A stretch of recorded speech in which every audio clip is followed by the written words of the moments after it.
वृश्चिक राशि वाले बंधु, आप सभी का हृदय से स्वागत है, अभिनंदन है आपके अपने चैनल वैदिक मंथन भिंड यूट्यूब चैनल में। वृश्चिक राशि वालों, हमारी सारी बातें ध्यान से सुनिए, यह बेहद अनोखा कार्यक्रम है। जी हाँ, क्योंकि इस श्राद्ध पक्ष में आपके भाग्योदय के लिए, आपके जीवन की संकटों से आपको बाहर निकालने के लिए, हर एक मुसीबत से आपका पीछा छुड़वाने के लिए एक इंसान आपके जीवन में आ रहा है। जी हाँ बंधुओं, इसे पहचान लेना, ये आपके पितृ पूर्वजों का, आपके पुरखों का आशीर्वाद है। आपके पितृ पूर्वजों की ऊर्जा इसमें समाहित है। ये आपकी तकलीफों से आपको मुक्त करने आ रहा है। इसे पहचान लिया तो भाग्योदय निश्चित है, कोई बदल नहीं सकता इस बात को। और अगर नहीं पहचाना, अनजाने में कहीं इसका अपमान कर दिया, भूल चूक कर दी, तो फिर भाग्योदय के बारे में तो भूल ही जाओ, नई मुसीबतों के लिए भी तैयार हो जाओ। जी हाँ बंधुओं, कार्यक्रम बेहद खास, बेहद महत्वपूर्ण। आपको बताएंगे इस एक विशेष इंसान के बारे में जो अगले 3 से 5 दिनों में आपके जीवन में दस्तक देने जा रहा है, आपका भाग्य विधाता बनकर। जी हाँ, संकेत बताएंगे, नामाक्षर बताएंगे और इसके मिलने का विशेष समय काल और कारण भी बताएंगे। अंत तक कार्यक्रम को देखना, पहली चीज। दूसरी चीज, 5 बड़ी भविष्यवाणियां भी करेंगे जिनमें की सलाह रहेंगी कुछ बेहद पॉजिटिव, जी हाँ, आपके भाग्योदय की कारक बनेगी ये, और कुछ नेगेटिव जो आपके और ज्यादा पतन की कारक बनेगी। समय हमेशा जीवन में जो भी घटनाएं घटित करवाता है वे द्विअर्थी होती हैं, अच्छी और बुरी। सुबह कुछ अच्छा होगा, शाम को कुछ बुरा हो जाएगा। यदि बुद्धिमान इंसान है जो समय और काल का पूरा ज्ञान रखता है, वो परिस्थितियों को पहले ही भांप लेता है और उसी के अनुसार अपने जीवन में बदलाव लेकर आता है और बच जाता है अनहोनी घटनाओं से। तो यही कार्य आज आपको करना है। इस कार्यक्रम को देखकर सारी बातों को समझ लेना। एक एक बात आपके जीवन से जुड़ी है, आपके अपने जीवन की कहानी है ये, ठीक है। आप नहीं देखेंगे तो भला कौन देखेगा। इसी के साथ साथ आपको एक ऐसा महाज्ञान, उपाय नहीं कहेंगे, अगर हम इसे उपाय कह देंगे तो ये इस महाज्ञान की बहुत बड़ी क्षति होगी, इसका अपमान होगा। इस महाज्ञान को आपको हम देने जा रहे हैं। इस पितृ पक्ष में इस महाज्ञान को जिसने अपना लिया, हम लिख कर देते हैं अपने जीवन भर के अनुभव से आपको, क्योंकि हमने तरह तरह की विद्याओं का, तरह तरह के शास्त्रों का जो अनुभव हासिल किया, उसका निचोड़ है यह एक महाज्ञान। इस महाज्ञान को जो भी पितृ पक्ष में अपने जीवन में लेकर आएगा, उसके पितृ चाहे कितने ही कुपित क्यों ना हो, उस पर भयानक से भयानक पितृ दोष ही क्यों ना लगा हो, चाहे उसके जीवन में कितनी ही नकारात्मक स्थिति क्यों ना हो, वे सारी चीजें समाप्त हो जाएंगी क्षण भर में। क्योंकि इस विशेष ज्ञान का कार्य ही यही है कि यह पितरों को मुक्त कर देता है हर हालत में, चाहे कितना ही भयानक प्रेत क्यों ना हो। पितरों का स्वरूप, जैसा कि पिछले कार्यक्रम में हमने कहा था कि पितरों की 3 गति होती है। ऊर्ध्वगामी पितरलोक में, अधोगामी मृत्युलोक में प्रेत बन के भटकते हैं, और मुक्त पितर जो होते हैं वो तो वैकुंठ में, यानी कि भगवान के श्री चरणों में विलीन हो जाते हैं। कहने का मतलब ये है कि भयानक से भयानक पितरों का स्वरूप ही क्यों ना हो जो आपको पीड़ाएं पहुंचा रहा है, उसे भी आप मुक्ति दिला देंगे इस एक साधन मात्र से। और शास्त्रीय प्रमाण है इसके, ऐसा वैसा नहीं, ठीक है। आप खुद भी इसके बारे में लोगों से, अनुभवी ज्ञानी लोगों से चर्चा करेंगे तो आपको खुद बताएंगे। यानी कि बहुत ही खास है, बहुत ही खास है आज का यह कार्यक्रम। इसे किसी हालत में मिस नहीं करना, वरना एक बड़ी अपॉर्चुनिटी, बड़ा मौका आप गवा देंगे। एक चीज याद रखना, भगवान किस्मत का ताला बंद करके सबको देता है। आपके पुरुषार्थ से, आपकी मेहनत, आपकी लगन से, आपकी जिद से, और इन सब से ऊपर आपके ज्ञान से यह ताला खुलता है। इसीलिए अंग्रेजी में भी कहा गया है लर्न, और उसके बाद ये एल हटता है तो होता है अर्न, है ना। समझ रहे? पहले सीखो फिर कमाओ, चाहे मान सम्मान हो, चाहे धन हो, और चाहे रिश्ते नाते ही क्यों ना हो, है ना। तो उम्मीद करते हैं आप सारी बात समझ रहे हैं। कार्यक्रम में अंत तक जरूर ठहरेंगे। ये आपके सब्र की, आपके धैर्य की बड़ी परीक्षा है। देखते हैं आप इसे पास कर पाते हैं या फिर फेल हो जाते हैं, ठीक है। चलिए बंधुओं, अब अपनी परंपरा के अनुसार महामाई को याद करते हुए कार्यक्रम को शुरू करते हैं पूरे भक्ति भाव के साथ। कमेंट बॉक्स में लिख डालिए, जय मां भद्रकाली कृपा करो। महामाई ने निश्चित तौर पर आपके ऊपर कृपा की है, तभी तो ये कार्यक्रम आपको मिला है, वरना ऐसा कार्यक्रम तो पूरे YouTube पर आपको नहीं मिलेगा। हम लिख कर देते हैं ये बात, ठीक है, आप सर्च कर लेना। इतनी लगन से लोग नहीं बनाते, औपचारिकताएं तो सब करते हैं। ठीक है, भाव यदि माई के लिए और गहरा है तो ये भी लिख दो कि मैं भी माई के परिवार का हिस्सा हूं। ठीक है, चलिए अब अपने मूल विषय को शुरू करते हैं। जय माई की। बंधुओं, ज्योतिष और तंत्र विद्या के क्षेत्र में आचार्य अमित एक जाना माना नाम है। पूज्य गुरुदेव के साधनाओं और ज्योतिष विद्या के अनुभव बेहद दिव्य है। जी हाँ, पूज्य गुरुदेव ने जिसकी भी कुंडली का विश्लेषण किया और कुंडली के अनुसार उसे सटीक उपाय व महामाई माँ बगलामुखी की विशेष कृपा दी, उसके जीवन में सकारात्मक बदलाव तो आए ही है। फिर चाहे समस्या कितनी ही कठिन क्यों ना हो, समाधान तो अवश्य हुआ है। अब ऐसे में यदि आप भी अपने जीवन की किसी बड़ी समस्या से जूझ रहे हैं, जैसे कि कर्जा बढ़ता ही जा रहा है, काम धंधा और व्यापार सब रुक चुका है, रिश्ते नातों में तनाव हद से ज्यादा बढ़ गया है, पूरा जीवन ही नकारात्मकताओं से भर गया है, तो ऐसे में यही सही समय है जब आप श्रेष्ठ गुरु से मार्गदर्शन प्राप्त करें और जीवन के अंधकार को समाप्त कर दिव्य प्रकाश की ओर कदम बढ़ाएं। वीडियो में दिए गए नंबरों पर तुरंत संपर्क करिए और अपनी कुंडली का विश्लेषण व समाधान पूज्य गुरुदेव के द्वारा करवा लीजिए। देर ना करें, आपके देवी देवताओं के आशीर्वाद से ये मौका खुद चलकर आपके पास आया है, इसे गंवाना नहीं है। अभी फोन करें और गुरुदेव से मार्गदर्शन प्राप्त करें। महामाई आपका कल्याण करें। धन्यवाद। सबसे पहले 2-3 प्रश्न हैं जिनके हम जवाब देना चाहेंगे। बहुत सारे हमारे दर्शक हैं, प्रिय दर्शक हैं, भोले भाले लोग हैं जो ये प्रश्न हमसे पूछ रहे हैं लगातार। इनके जवाब, ये आपके भी प्रश्न हैं, हो सकते हैं कि आपके प्रश्न हैं ये, तो आप इन जवाबों को, सवालों को समझिए। पहला सवाल है, बड़ी जल्दी जल्दी समझते हैं। पहला सवाल है कि गुरुजी हमारी राशि अलग है, नाम की राशि अलग है और जन्म पत्री दिखाई तो उसकी राशि अलग निकल आई, अब हमारी असली राशि कौन सी है ना? ये प्रश्न है ना बहुत सारे लोगों का, शायद आपका भी होगा या आपके किसी रिश्तेदार या मित्र का होगा ये प्रश्न। तो जवाब सुनिए। पहले तो नियम अनुसार तो ये कहता है कि आपकी जन्म की राशि ही आपकी राशि मानी जाएगी हर हालत में, चाहे कुछ भी हो जाए। लेकिन अब यहां पर स्थिति दूसरी भी बनती है। ऋग्वेद का श्लोक है, यत पिंडे तत ब्रह्मांडे। समझ रहे हैं आप? अब यहां पर होता यह है कि लोगों की उम्र हो गई 50-50, 60-60 वर्ष हो गई और वो अपनी उसी राशि को पकड़ कर बैठे हैं। उसी के अनुसार उन्होंने राशिफल देखे, उसी के अनुसार उन्होंने अपने जीवन को ढाला है, बनाया है, एक सांचा, एक रूप दिया है। और 60 वर्ष या 50 वर्ष की उम्र में किसी को अपनी जन्म पत्री दिखाई और पता चला कि राशि तो कोई और है। तो अब वो इंसान क्या करे? उसके जीवन का एक बहुत बड़ा हिस्सा उसी राशि के अनुसार बीता है। तो हमारा अनुभव कहता है कि फिर आपकी वही राशि है जो आपने हमेशा समझी है, यानी आपकी नाम राशि। ठीक है, आपके ऊपर आपकी नाम राशि जितनी बेहतर तरीके से फलित होगी उतनी आपकी जन्म राशि नहीं होगी फलित। ठीक है, ये सूत्र लगेगा ऋग्वेद से, जहां पर कहा गया कि यत पिंडे तत ब्रह्मांडे। आपका ये जो पिंड है ये आपने उसी राशि के अनुसार ढाल दिया है, तो अब आपका ब्रह्मांड उसी के अनुसार निर्मित हो चुका है।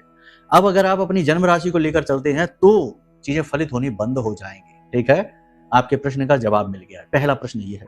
दूसरा प्रश्न ये है कि क्या गुरुजी ये जो पितृपक्ष चल रहे हैं, इस पितृपक्ष में कोई शुभ कार्य, पूजा पाठ, अनुष्ठान नहीं कर सकते हैं, चीजें नहीं खरीद सकते हैं, क्या करें क्या ना करें? शॉर्टकट में समझिए, बड़ी फास्ट बताते हैं आपको। 2 तरीके के कार्य होते हैं पूजा पाठ से जुड़े हुए, धार्मिक कार्य, मांगलिक कार्य। मांगलिक कार्य वो जिनमें की मुहूर्त की जरूरत होती है ना? जैसे मकान का गृह प्रवेश कर रहे हैं, किसी का मुंडन करवा रहे हैं, कहीं विशेष कोई गाड़ी वगैरह, वाहन वगैरह खरीद रहे हैं, कुछ विशेष कार्य करने जा रहे हैं, मुहूर्त दिखवाते हैं, वो है मांगलिक कार्यक्रम, है ना? उसके ऊपर निषेध है, कोई भी मांगलिक कार्य नहीं किया जाता। लेकिन धार्मिक कार्य है, जैसे पूजा पाठ, अनुष्ठान है, मंत्रोच्चारण है, चालीसा पाठ है, मंदिर जाना है, ये तो बहुत जरूरी है, क्योंकि ये आपके वो कर्म हैं जिनकी जो पॉजिटिव एनर्जी है उसका सहारा आपके पितर लेने वाले हैं और उन्हीं से वो ऊर्ध्वगामी पितर बनेंगे, मुक्त पितर बनेंगे, है ना?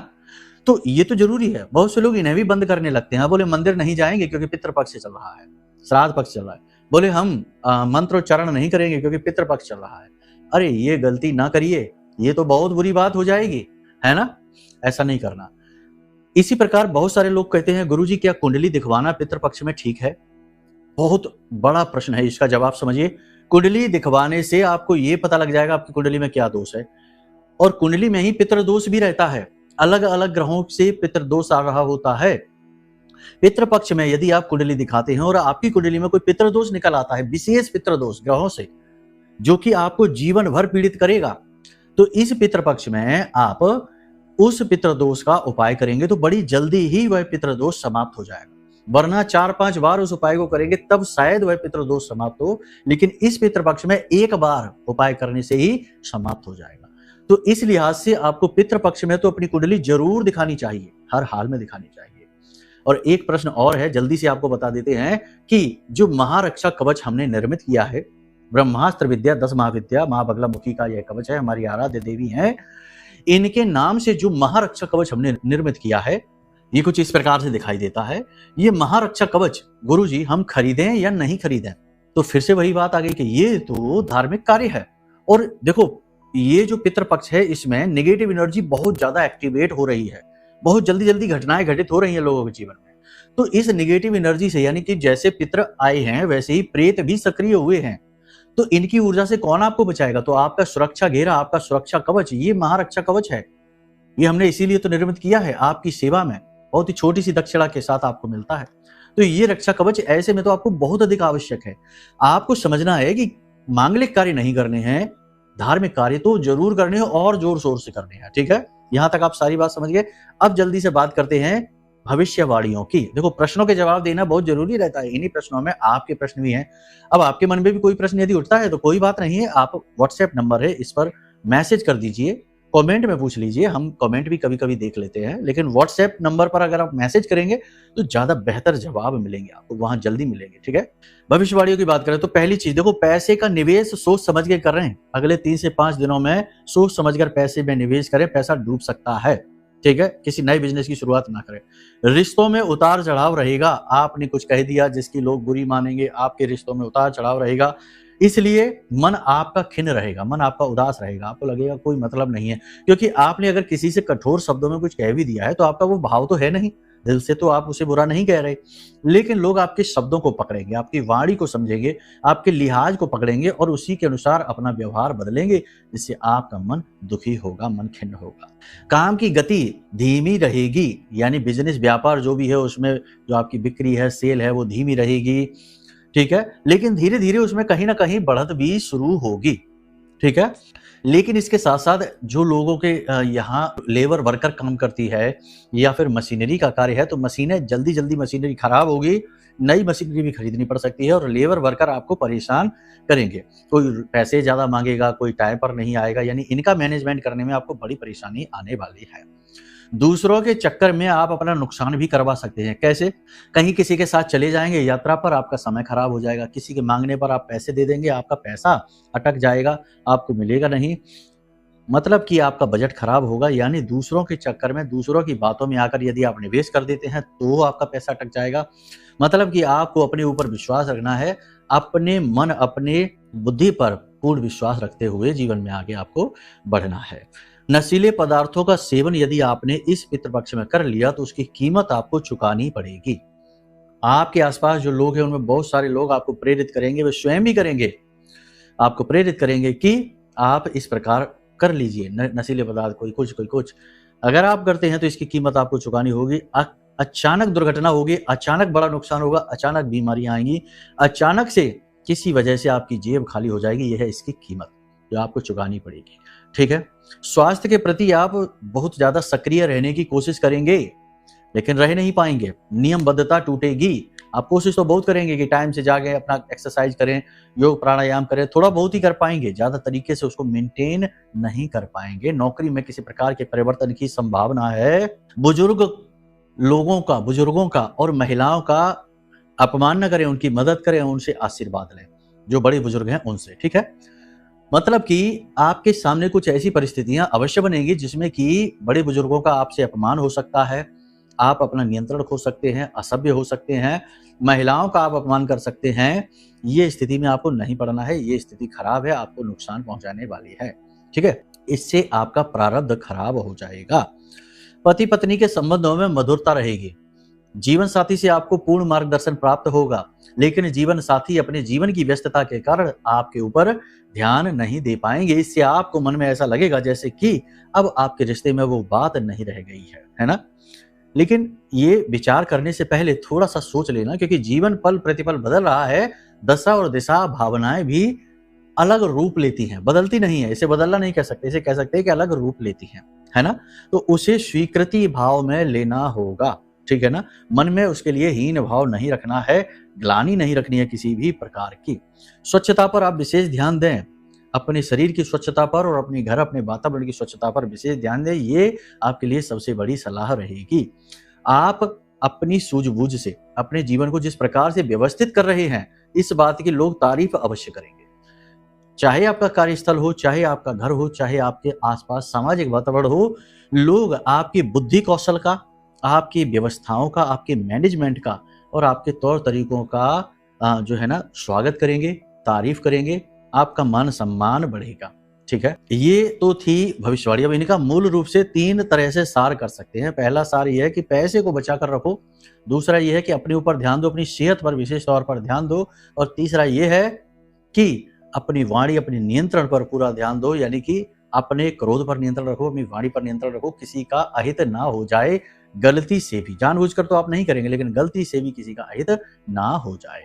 अब बात करते हैं महा उपाय की, महाक्रिया की। उपाय कहकर हम इसको इसका पद, इसका मान नीचा कर देते हैं।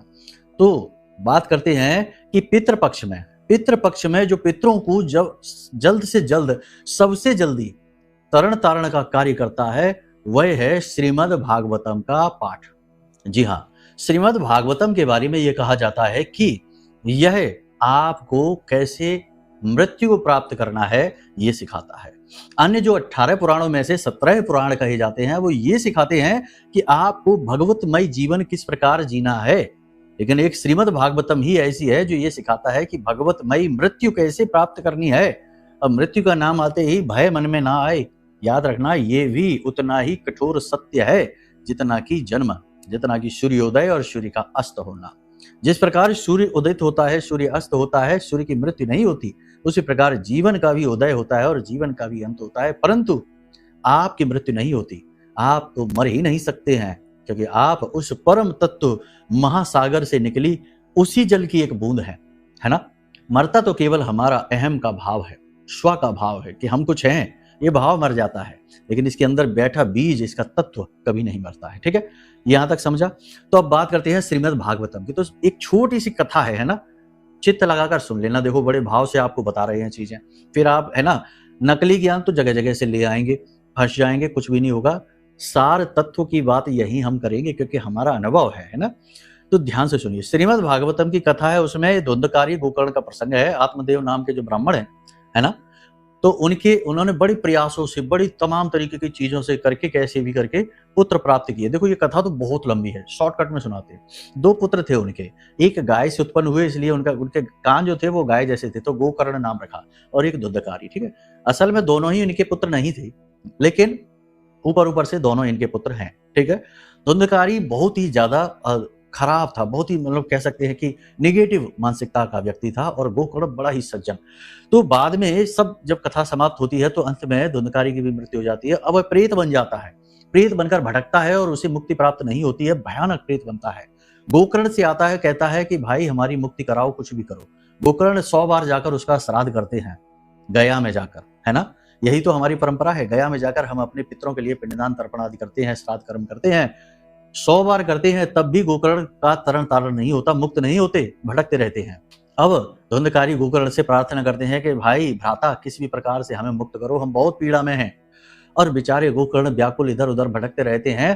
तब ध्यान लगाकर बैठते हैं, क्योंकि वो ध्यानी थे, बहुत ही सिद्ध संत थे। ध्यान लगाकर बैठते हैं तो सूर्य देव उन्हें अनुभूति देते हैं, भाव देते हैं, और कहते हैं कि इन्हें श्रीमद् भागवतम का जो सप्ताह यज्ञेन कलौ पुनन्ते थे, सप्ताह यज्ञ जो कहा जाता है, उसका पाठ कराइए।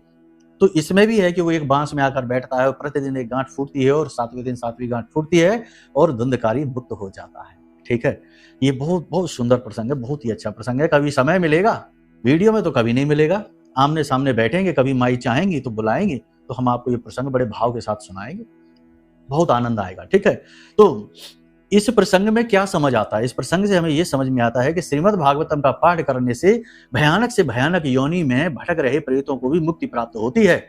तो अब आपको भी हम यही सलाह देते हैं कि श्रीमद् भागवतम का पाठ करिए। लेकिन अब आप कहेंगे कि गुरुजी श्रीमद् भागवतम का पाठ कैसे कर सकते हैं, इतने सारे श्लोक हैं और हमारे बस की बात नहीं है। तो अब यहाँ पर रुकिए, खुद श्रीमद् भागवतम में ही एक छोटी भागवत है जिसे चतुश्लोकी भागवत कहा जाता है। ठीक है ना, श्रीमद् भागवतम की जो पुस्तिका है उसमें ही आप देखेंगे, इसकी भी पीछे कथा है ना। जब भगवान ने सृष्टि के निर्माण के बारे में सोचा, तो सबसे पहले उन्होंने ब्रह्मा को उत्पन्न किया नाभि कमल से। ठीक है, तो ब्रह्मा ने जब पूछा कि मैं कौन हूँ, कहाँ से आया हूँ, तो भगवान ने उन्हें फिर ये श्रीमद् भागवतम की कथा केवल 4 श्लोकों में सुनाई है। यानी पूरी भागवत की जो कथा सार है वो केवल 4 श्लोकों में दे दिया है। अब आप ये 4 श्लोकों का पाठ तो कर ही सकते हैं। अब आप कहेंगे ये 4 श्लोक हम कहाँ से लाएं? तो ये 4 श्लोक आपको वीडियो की स्क्रीन पर दिखाई दे रहे हैं। इनको बिल्कुल साफ सुथरे अक्षरों में हमने लिखवाया है सहायकों से बोलकर। तो आप इन 4 श्लोकों को नोट कर लो, स्क्रीनशॉट ले लो और इन्हें पढ़ना शुरू करो। कब पढ़ना है? प्रतिदिन शाम के समय गोधूली अवस्था में, जब सूर्य अस्त हो रहे होते हैं, यानी दिन और रात्रि का मिलन हो रहा होता है, संध्या अवस्था में, गोधूली अवस्था कहते हैं। इस समय पर इस चतुश्लोकी भागवत को यदि आप पाठ करते हैं और कम से कम 11 बार पाठ करते हैं, तो स्वयं सुखदेव जी कहते हैं कि हे राजा परीक्षित, जो भी व्यक्ति इस कार्य को कर लेगा, उसके पितृ किसी भी स्थिति में हो, कैसे भी हो, मुक्त होंगे और वह स्वयं भी हर हालत में मुक्त होगा। जी हाँ, तो आपके लिए ये हमने दे दिया, ब्रह्मास्त्र है। ठीक है, क्या है चतुश्लोकी भागवत? चतुश्लोकी भागवत बड़ा ही सुंदर है, बहुत व्याख्या इसकी की जा सकती है विस्तार से, समय का अभाव वीडियो में रहता है। आपको ये मिल चुकी है, अहमेवासमेवाग्रे नान्यद्यत् सत्सत् परम। बहुत ही अच्छी इसमें व्याख्या की जा सकती है कि मैं ही हूं जो सब में हूं और मेरे अलावा कुछ भी नहीं है। नारायण भगवान कहते हैं, है ना, ब्रह्मा जी को समझा रहे हैं ये। तो आप इसका पाठ प्रतिदिन आप करिए। ठीक है, ये बहुत बड़ा ब्रह्मास्त्र है जो हमने आपको दिया है। अब जो अच्छे लोग हैं, सज्जन हैं, भावपूर्ण हैं, जिनके अंदर जीवंतता है, जिनके अंदर धर्म है, उन्हें तो हमारी सारी बातें समझ में आ चुकी हैं। और जो 2 मिनट का ज्ञान चाहते हैं, चुटकियों में जीवन बदलना चाहते हैं, रातों रात लखपति करोड़पति बनना चाहते हैं, उन्हें कुछ भी नहीं मिला है, उनके लिए हम क्षमा प्रार्थी हैं। ठीक है, समझ रहे आप? अब बात करते हैं उस एक व्यक्ति की। तो देखो बंधुओं, अगले 3 से 5 दिनों में, जहां तक हमारी अनुभूति महामाई की कहती है, 3 से 5 दिनों में आपके घर के मुख्य दरवाजे पर आने वाला है एक भिखारी। महिला होगी या वृद्ध पुरुष होगा, कोई भी हो, चाहे महिला हो, वृद्ध हो, पुरुष हो, वृद्ध हो, आपके दरवाजे पर आएगा, या फिर अपाहिज भिखारी। आप यदि बहुत भाग्यवान हैं तो आपके दरवाजे पर ये भिखारी आ जाएगा, और अगर आ गया तो इसे आप खिला पिला के धन देकर, जितने ही आप यथासंभव हैं इतना आप धन देना इसको। 10, 20, 50 रुपए, देखो जो मूल्य है उसकी कोई कीमत नहीं है, आपके भाव की कीमत है। ठीक है, तो कुछ धन देना है, कुछ भोजन देना है, उसे संतुष्ट करना है, उसके चेहरे पर मुस्कुराहट लानी है। क्योंकि हमारे जो पितृ हैं वो साक्षात तो प्रकट नहीं हो सकते ना, क्योंकि उनके पास भौतिक शरीर नहीं है, सूक्ष्म शरीर है। तो वही सूक्ष्म शरीर उस भिखारी के मन में वो भाव उत्पन्न करेगा कि चलो इनके यहाँ चलते हैं, और वो आपके घर आ जाएगा। और आपको अब उसका सम्मान करना है, आदर करना है, क्योंकि वो पितरों के द्वारा ली जाने वाली आपकी परीक्षा है। यदि आप इसे उत्तीर्ण कर लेते हैं तो 100% भाग्योदय निश्चित है।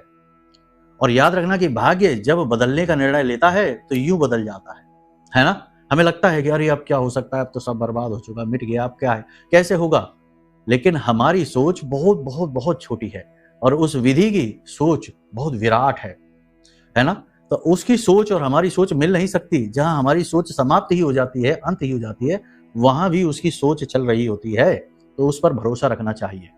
तो कर्म करते रहिए, क्योंकि कर्म प्रधान विश्व करे राखा, जो जस करें सो तस फल चाखा। कर्म करते रहिए, और कर्मों के बीच अपने भाव को कभी ना खोने दीजिए, कुभाव न लेकर आइए। ठीक है, उम्मीद करते हैं सारी बातें आपने समझ ली हैं। अब अपने जीवन में देखो, आपके जीवन में क्या चल रहा है ये तो तभी पता चलेगा कि ग्रह नक्षत्र क्या है, क्योंकि ग्रह नक्षत्र जो है वो आपके पिछले जन्मों के कर्म हैं, उनका एक पैटर्न सेट होता है। तो वो कुंडली दिखाकर या फिर महामाई की महारक्षा को अपने जीवन में लाकर आप अपने भाव को निर्मित रख सकते हैं, अपने आप को सुदृढ़ रख सकते हैं, निगेटिविटी से सुरक्षित रख सकते हैं। तो इन विषयों पर अगर आपको जानकारी चाहिए, कोई ज्ञान चाहिए, तो कोई बात नहीं, नंबर वीडियो में दिए गए हैं, इन नंबरों पर आप फोन करिए, सारी जानकारी आपको प्राप्त हो जाएगी। जितनी हो सकेगी उतनी आपकी हम सहायता करेंगे। जो भी होगा वो हमसे हम बन पड़ेगा। हम आपको वीडियो के माध्यम से, आपको फोन करके, आपको हर तरीके से गाइड करने की कोशिश करेंगे। लेकिन हम गुरु हैं, तो हमारा काम केवल मार्गदर्शन है। चलना आपको ही है, सफर आपको ही तय करना है। समझ रहे ना आप? बस बातें सारी भाव की हैं। यदि जो भावपूर्ण है उसे तो हमारी सारी बातें समझ आ चुकी हैं, और जो कुभाव से भरे हुए हैं उन्हें तो हमारी हर बात केवल बेकार बकवास ही लगेगी। ठीक है, कोई बात नहीं है। खैर, हर प्रकार के लोग होते हैं संसार में। उम्मीद करते हैं सारी बातें आपने समझ ली हैं। अब इन बातों को जीवन में उतारिए और चमत्कार होते हुए अपने जीवन में खुद देखिए। ठीक है, चलिए बंधुओं, कार्यक्रम को यही विराम देते हैं। महामाई को भाव प्रकट करिए, प्रेम से बोलिए जय माई की, जय मां बगलामुखी। हमारे प्रिय और परम पूज्य आचार्य जी ने अपनी साधनाओं के अनुभवों पर आधारित शक्तिशाली उपाय और क्रियाओं के माध्यम से हजारों लोगों के जीवन को पूरी तरह से बदला है। आचार्य जी के द्वारा बताया गया हर एक उपाय इतना सटीक और कारगर होता है कि जो भी इसे पूरे भाव के साथ कर लेता है उसे साक्षात महामाई की कृपा और आशीर्वाद प्राप्त हो जाती है। इसलिए निसंकोच इन उपायों को पूरे भाव के साथ करिए, आपका कल्याण होगा। जय माई की।